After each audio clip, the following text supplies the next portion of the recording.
अस्सलामुअलैकुम दोस्तों, मेरा नाम है सईद यूसुफ और आप देख रहे हैं समय टीवी।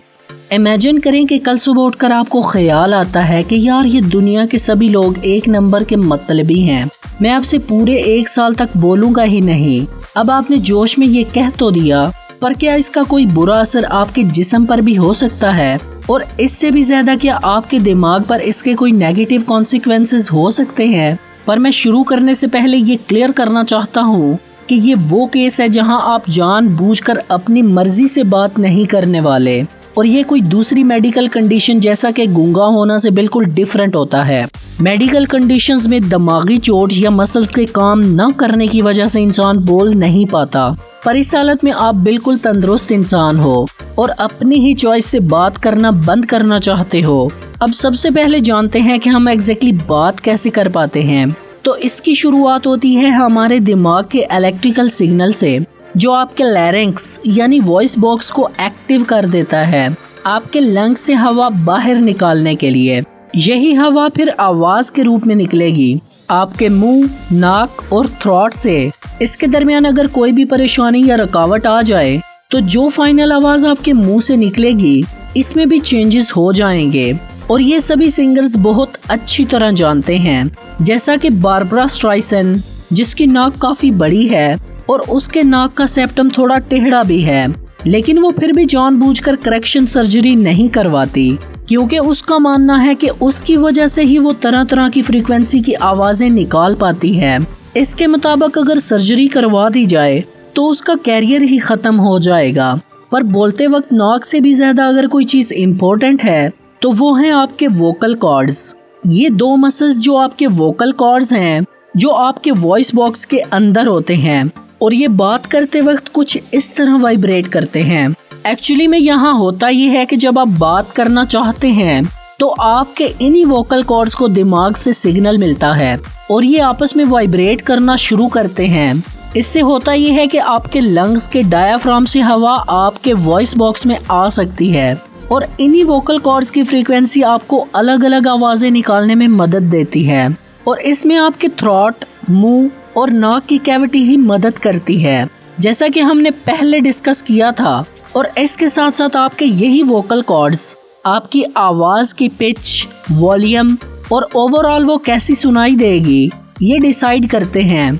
इसीलिए जब सिंगर्स प्रैक्टिस कर रहे होते हैं तो वो बेसिकली अपने वोकल कॉर्ड्स के मसल्स को ही ट्रेन कर रहे होते हैं, ताकि इनकी आवाज और सुर पर इनका कंट्रोल रह सके। अब प्रॉब्लम यहाँ ये आती है कि अगर आप कई माह तक बात नहीं करते तो आपके यही मसल्स कमजोर हो जाएंगे और आपकी आवाज में काफी तब्दीली आ सकती है। इसके अलावा जब आप दोबारा बोलना शुरू करेंगे तब आपको कुछ परेशानी का भी सामना करना पड़ सकता है, क्योंकि आपके वोकल कॉर्ड्स के मसल्स जल्दी थक जाएंगे। पर डॉक्टर्स के मुताबिक ये प्रॉब्लम इतनी सीरियस नहीं है और आप जल्द ही अपने आप को रिकवर कर लेंगे। यहाँ तक कि इसी तरह की एक पेशेंट पर रिसर्च भी की गई थी, जहाँ एक फीमेल पेशेंट 19 साल तक कोमा में रही और इसी वजह से वो बोल नहीं पा रही थी। पर जैसे ही वो ठीक हो गई तो उसने कुछ ही दिनों में छोटे छोटे लफ्ज बोलना शुरू कर दिए, जैसा कि मॉम, डैड और मिल्क, और कुछ ही माह बाद वो बिल्कुल नॉर्मल भी हो गई। लेकिन रिसर्चर्स को इस बात की ज्यादा परेशानी नहीं है। इन्हें अगर कोई चीज डिस्टर्ब कर रही है तो वो ये है कि इंसान के अंदरूनी तौर पर इसका क्या असर होगा। हम सभी जानते हैं कि जो भी काम हम हर रोज करते हैं इसकी वजह से हमारे दिमाग के न्यूरॉन्स के कनेक्शन स्ट्रॉन्ग होते हैं, ताकि वो काम करने में हमें मजीद आसानी हो सके। पर अगर हम किसी वजह से बात करना खुद ही बंद करें तो हमारे दिमाग के वो हिस्से जो डेवलपमेंटल प्रोसेसिंग से रिलेटेड हैं वो श्रिंक यानी साइज में छोटे होना शुरू हो जाएंगे। और इसके अलावा हमारे कन्वर्सेशंस हमें सिर्फ कुछ अल्फाज ही एक्सचेंज नहीं करने देते, बल्कि इमोशंस भी जाहिर करने में मदद देते हैं। इसीलिए बात ना करना आपके अमेगडाला यानी दिमाग का वो हिस्सा जो इमोशंस को प्रोसेस करता है, इसे भी प्रोसेस करता है। इससे रिसर्चर्स के मुताबिक इंसान का डिप्रेस्ड होना 20% बढ़ सकता है। अगर देखा जाए तो इसके सिर्फ नुकसानात ही नहीं हैं, बल्कि कुछ फायदे भी हो सकते हैं। जब हम कोई भी काम करना बंद कर देते हैं और इस काम से रिलेटेड कुछ न्यूरॉन्स अपने आप को ऐसे ढाल लेते हैं कि वो दिमाग के किसी दूसरे कामों में काम आ सकें। अगर किसी के हाथ की एक उंगली कट जाती है तो उसके उसी हाथ की दूसरी उंगलियां ज्यादा सेंसिटिव हो जाती हैं, तो वो न्यूरॉन्स अब दूसरे कामों में पैगाम देना शुरू कर देते हैं।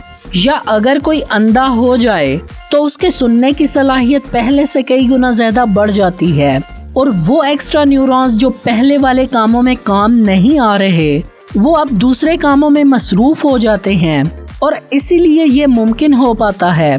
तो हो सकता है हमारे दिमाग में स्पीच को रेगुलेट करने वाले न्यूरॉन्स अपने आप को कोई दूसरी सलाहियतों को मजीद बेहतर करने में ढाल दें, जो हमारे लिए डिपेंडिंग अपॉन द सिचुएशन फायदेमंद हो सकता है, पर इसके अलावा और कोई भी लॉन्ग टर्म सीरियस इश्यूज नहीं हो सकते। ये डॉक्टर्स का कहना है। वैसे हम अपने दिमाग के श्रिंक होने से इतना घबरा रहे हैं, लेकिन जरा सोचें, चींटियां इतनी छोटी होती हैं, इनका दिमाग कितना छोटा होगा।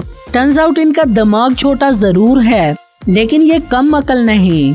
क्या आप यकीन करेंगे कि ये स्ट्रक्चर इन्हीं छोटे दिमाग वाली चींटियों ने बनाया है? आपका तो पता नहीं, लेकिन मेरे लिए तो ये यकीन करना भी मुश्किल है। तो ये वीडियो देखने का बहुत शुक्रिया।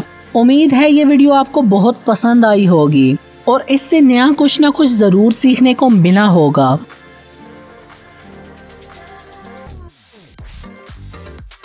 और अगर ये वीडियो आपको अच्छी लगी तो इस वीडियो को लाइक और अपने दोस्तों के साथ शेयर ज़रूर करें। और अगर अभी तक आपने इस चैनल को सब्सक्राइब नहीं किया तो सब्सक्राइब करके नोटिफिकेशन बेल को ऑन कर दीजिए। अब मिलते हैं अगली किसी वीडियो में, तब तक के लिए अपना बहुत सा ख्याल रखिएगा। Thanks for watching this video. Allah हाफिज़।